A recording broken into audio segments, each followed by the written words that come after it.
Hello, BookTube, and welcome back to your Daily Penguin.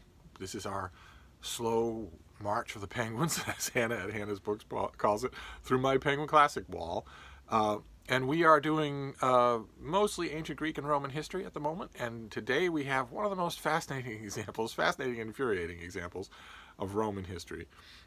It's the Augustan history, and it doesn't make any sense. It comes from group of anonymous authors, or maybe one anonymous author writing at different times in his life or in different voices, from probably around the 4th century AD. And as you can tell from all these qualifiers, not much is known for certain about this work. And Penguin Classics decided to chop it up, to carve it into a small bit, to give it to a very practiced classicist to translate. The classicist is Anthony Burleigh, who some of you will know for his work. He wrote a biography of Hadrian, for instance, a biography of Marcus Aurelius. He wrote a very good biography of Septimius Severus.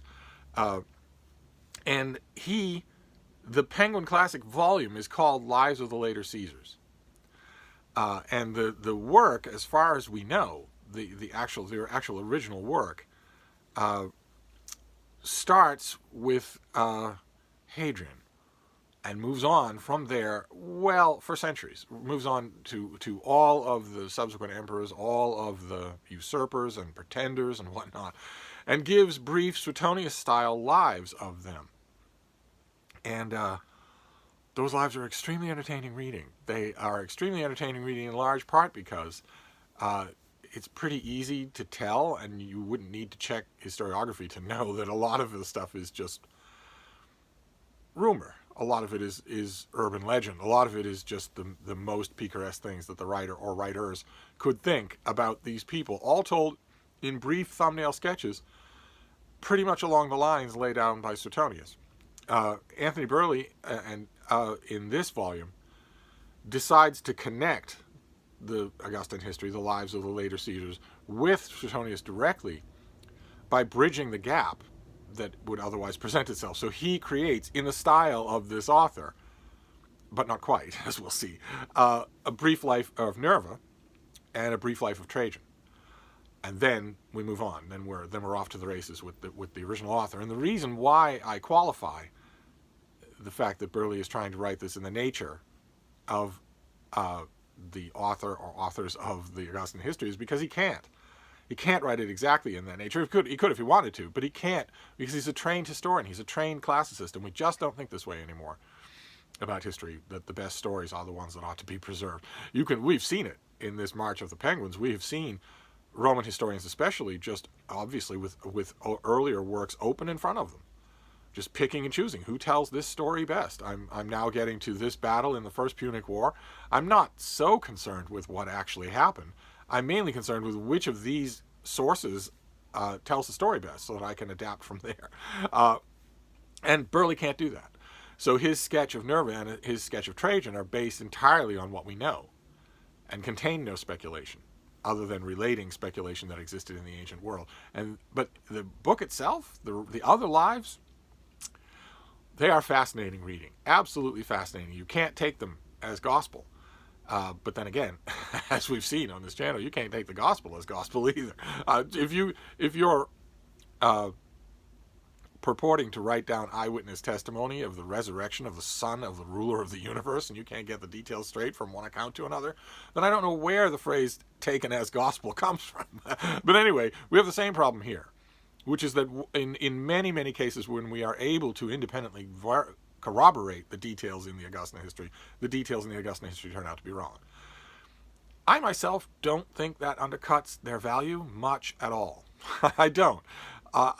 If we weren't able to corroborate those facts, if we weren't able to know, then we just have to go with these or not trust them at all and say that obviously seems like folklore. One way or another, it doesn't alter or lessen at all the stuff that you can get out of reading this, which is endlessly fascinating. It's endlessly fascinating. It's a question of what this author or these authors thought was important to mention. That reflects on their own time. It reflects on their own concerns in a way that they wouldn't even know how to falsify. There's no way for a writer to falsify that. Also, they have innumerable mentions of places and people and things and works of literature that oftentimes exist only here. We don't know about them otherwise, and we can tell from context a lot about them. So as valuable as I find the reconstructed lives at the very beginning of this, especially when I mean, a long time ago, I wrote a novel about the Roman Emperor Trajan, and I found Burley's reconstruction very helpful in 10 pages to get what otherwise you would have to go through the requisite volumes of the Cambridge Ancient History to glean and pull together. Very helpful as a thumbnail, but I myself like the other lives much better, even though I can tell that the writer or the writers are having fun and going for what will sell the most copies. Like, for instance, we have, I should mention that Burley's translation is fantastic. It's just wonderful. He I don't know exactly what method he uses, but it's immensely readable, just from beginning to end. It does have some insufferable qualities to it, as you could expect from a lifelong professor of classics. It has some insufferable tics that lifelong professors have. If there are any lifelong professors listening to me, I would strongly advise that you get rid of these. Just actively police yourself for them. One of those tics that Burley doesn't so much do is academic doubling, which happens so much in academic literature that it starts to bleed over into emails and even in-person conversation. Care and concern. That sort of thing, where instead of writing care or concern, you write care and concern. It's a way, it's a tick that most academics pick up in grad school. I guess it's designed to make them sound professorial or to make their remarks sound comprehensive. It's ridiculous, absolutely ridiculous. Makes their prose unreadable is what it does. But Burley doesn't so much do that. He does one other academic tick that I can't stand, which is to cite his own work. So, for instance, when he gets to the life of Commodus, the evil, horrible Emperor Commodus, his first note for the chapter is, for a brief sketch of the reign of Commodus, see Burley, Severus, page 97 and following. The way to really underscore how horrible a habit that is would be to change that wording every time it occurs to see my own book, if I don't say so myself. Severus, page 97 and following. I think that would underscore how overweening, just how horrible it is to do that. And in the same note, the next sentence is Burley saying, it is impossible to annotate all the individuals mentioned in this life. Period. Close quote. Want to make a bet? You want to make a bet? It's impossible? Do you? Huh? Pick somebody on BookTube. Pick somebody just in our little neck of the woods who has a familiarity with the classics, and offer them $1,000 to annotate every individual in this chapter who can be annotated.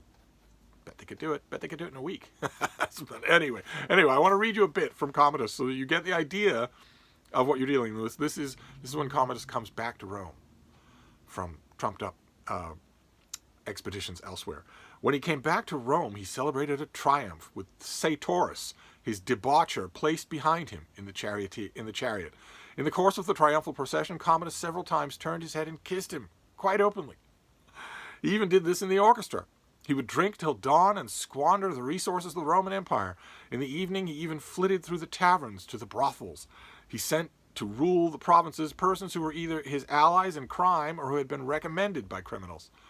He became so hated by the Senate that he was filled with a savage passion to destroy that great order.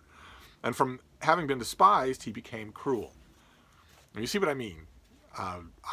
We don't have any idea why Commodus attacked his own Senate. We don't have any idea what made him cruel, or when, or how, or to what extent. And because we don't know any of these things, and the writer of this life is confidently asserting that we do, you can distrust the rest of it as well. You can distrust the rest of it. Or not, depending on what other historians might say about Commodus, or about what other documents, any kind of contemporary document says about Commodus. Did he kiss his debaucher in public over and over again? The strong implication in that passage being in order to outrage the sensibilities of the public who were watching, since we're not told that he did it in private. Who knows?